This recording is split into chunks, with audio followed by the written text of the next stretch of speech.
Corona vaccine की खोज को लेकर वॉर टाइम स्पीड जारी, आगे निकल रहा चीन। अमेरिका समेत कई अन्य देश वैक्सीन की खोज की रेस जीतने के लिए निजी क्षेत्र के साथ मिलकर काम कर रहे हैं और चीन की कई चुनौतियों का सामना कर रहे हैं। वैक्सीन के टेस्टिंग स्टेज के तीसरे और निर्णायक दौर में चीन की 2 कंपनियां शामिल हो गई हैं। कोरोना वायरस को फैलने से रोकने और उसका सामना करने के लिए दुनिया भर में वैक्सीन की खोज पर काम काफी तेज से चल रहा है, लेकिन इस मामले में चीन शायद बाकी देशों से आगे निकलता दिख रहा है। समाचार एजेंसी रॉयटर्स के अनुसार सिनोवैक बायोटेक प्रायोगिक वैक्सीन बनाने के साथ ही इस महीने के अंत में वैक्सीन को टेस्टिंग स्टेज के तीसरी और निर्णायक दौर में पहुंचने वाली चीन की दूसरी और दुनिया की तीसरी कंपनी बन गई है। जबकि वैश्विक वैक्सीन उद्योग में सुस्ती छाई हुई है और पूरी दुनिया में इस महामारी से 5 लाख से ज्यादा लोग की जान जा चुकी है, वही चीन जहां से कोरोना वायरस की उत्पत्ति की बात कही जाती है, वहां पर इस महामारी पर नियंत्रण पाने के मकसद के लिए राज्य, सैन्य और निजी क्षेत्रों को साथ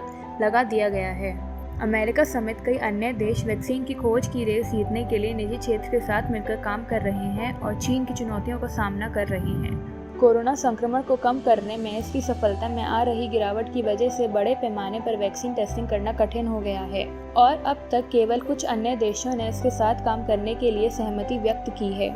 पिछले वैक्सीन घोटालों के बाद बीजिंग को भी दुनिया को यह विश्वास दिलाना होगा कि सभी सुरक्षा और गुणवत्ता आवश्यकताओं को पूरा किया गया है, लेकिन चीन की ओर से अपनाए गए टूल्स के बारे में अभी जानकारी आना बाकी है। उदाहरण के लिए सरकार नियंत्रण संस्थाओं में पिछले 2 महीने में 2 वैक्सीन प्लांट्स पूरे किए गए।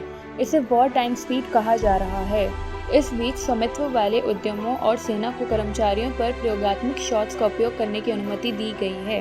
पुलिस लिबरेशन आर्मी की मेडिकल रिसर्च यूनिट, जो इस महामारी से लड़ने के लिए चीन के प्रयासों में एक शक्ति रही है, वह भी कोरोना वायरस वैक्सीन को विकसित करने के लिए कैंसिनो समेत निजी फर्मों के साथ काम कर रही है। देश में कोरोना वायरस के मामले लगातार बढ़ते जा रहे हैं और दुनिया भर में सबसे ज्यादा संक्रमित केस के मामले भारत तीसरे स्थान पर पहुंच गया है। रूस को पीछे छोड़ भारत कोरोना संक्रमितों की संख्या में तीसरे पायदान पर आ गया। हालांकि अब भी अमेरिका और ब्राजील इस मामले में भारत से आगे हैं। पाकिस्तान 12वें पायदान पर है।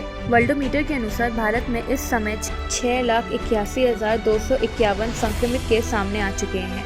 पिछले 24 घंटे में देश में 13,000 से ज्यादा केस दर्ज हुए हैं। इस दौरान कुल 13,856 मामले दर्ज किए गए, जबकि रूस में अभी 6,81,251 केस हैं, जिसमें पिछले 24 घंटे में 6,736 मामले सामने आए। तीसरे स्थान पर पहुंचे भारत से आगे अब सिर्फ अमेरिका और ब्राजील रह गया है। हालांकि इन दोनों देशों में कोरोना संक्रमण की केस भारत में कुल संक्रमण केस की तुलना में 2 गुनों से कहीं ज्यादा हैं। कोरोना महामारी से ज्यादा त्रस्त देश अमेरिका है, जहां पर अब तक 29 लाख से ज्यादा यानी 29,53,014 मामले सामने आ चुके हैं। पिछले 24 घंटे में 17,244 केस सामने आए। अमेरिका में अब तक 1,32,382 लोगों की मौत हो चुकी है।